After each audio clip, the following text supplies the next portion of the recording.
Hello बच्चों, मैं सीमा शर्मा। आज हम शुरू करेंगे कक्षा 9वीं रैदास के पद। रैदास जी ने बड़ी ही सरल भाषा का प्रयोग अपने पदों में किया है, ईश्वर की महिमा का गुणगान किया है। तो चलिए शुरू करते हैं पदों की व्याख्या। अब कैसे छूटे राम रत लागी, हे प्रभु अब आपके नाम के रटने की लगन मुझे लग चुकी है, वह नहीं छूट सकती। अर्थात मैं आपकी भक्ति में पूरी तरह लीन हो चुका हूँ। प्रभु जी तुम चंदन हम पानी, जाकी अंग अंग बास समानी। हे प्रभु अगर आप चंदन हैं तो मैं उस पानी के समान हूँ जो चंदन के संपर्क में आते ही सुगंधित हो जाता है।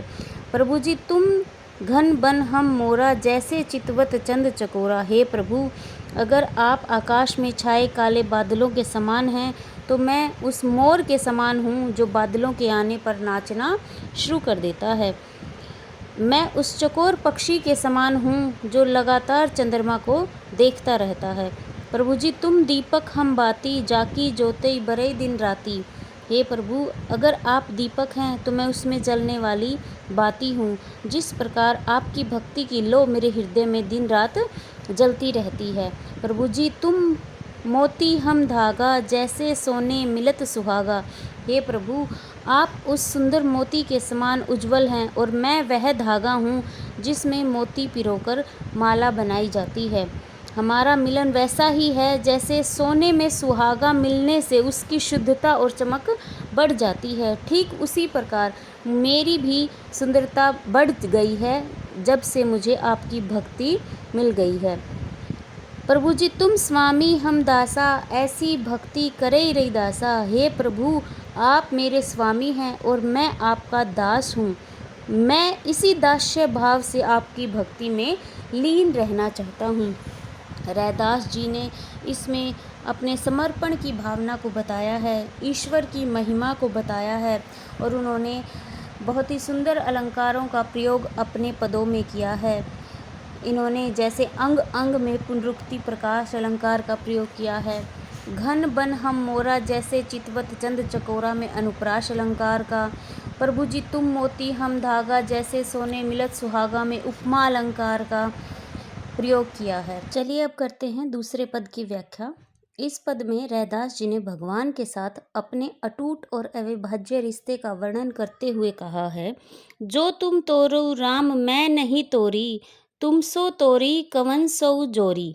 हे भगवान श्री राम यदि आप मुझसे अपना संबंध तोड़ भी लें तब भी मैं आपसे अपना रिश्ता नहीं तोड़ूंगा, क्योंकि आपसे नाता तोड़कर मैं किसके साथ अपना नाता जोड़ूंगा। अर्थात इस दुनिया में आपके सिवा मेरा कोई भी नहीं है जिससे मैं अपना नाता जोड़ सकूं।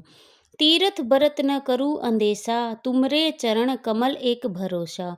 हे प्रभु मुझे ना किसी व्रत उपवास या तीर्थ पर विश्वास है, मेरा अटल विश्वास तो आपके कमल रूपी चरणों पर ही है। जहाँ जहाँ जाऊं तुमरी पूजा, तुम सा देव और नहीं दूजा।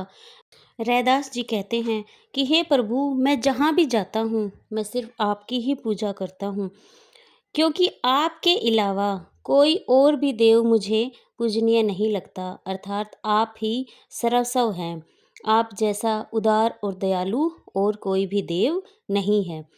मैं अपनो मन हरि से जोरियो, हरि सो जोरियो सभन सो तोरियो।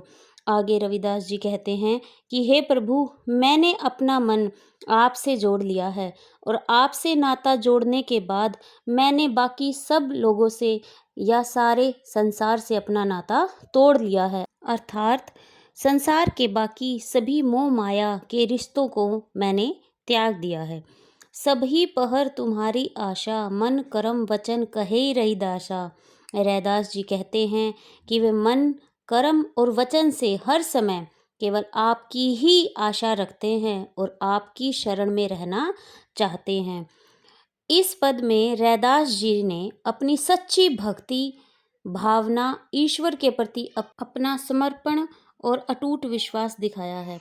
रैदास जी ने इस पद में सुंदर अलंकारों का प्रयोग किया है, जैसे तुमरे चरण कमल एक भरोसा रूपक अलंकार, जहाँ जहाँ पुनरुक्ति प्रकाश, तुम सा देव और नहीं दूजा उपमा अलंकार। रैदास जी के पदों से हमें शिक्षा मिलती है कि भक्त और प्रभु का जो संबंध होता है वह अटूट होता है। वह संबंध चंदन पानी, दीपक बाती के समान होता है। रैदास जी ने अपने इन पदों में बाह्य आडंबरों का खंडन किया है और ईश्वर के चरणों में शरण लेने के लिए कहा है। इससे समानता, प्रेम और भाईचारा बढ़ता है और जीवन में शांति व सुख की प्राप्ति हमें प्राप्त होती है। चलिए अब करते हैं अभ्यास के प्रश्न उत्तर। अब कैसे छुटे राम रत लागी, पंक्ति का भाव है ग, आराध्य का नाम जपना। प्रश्न 2, प्रभु जी तुम चंदन हम पानी, पंक्ति में आराध्य और भक्त का संबंध किस रूप में व्यक्त हुआ है?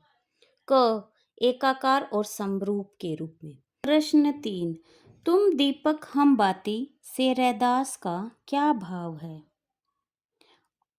घ, भक्त का आराध्य से मेल जीवन को आलोकित करता है। प्रश्न 4, जो तुम तोरऊ राम मैं नहीं तोरऊ, पंक्ति में रैदास का क्या आशय है? ख, आराध्य से अटूट संबंध। प्रश्न 5, तीर्थ बरत न करूं अंदेशा, पंक्ति से आप क्या समझते हैं?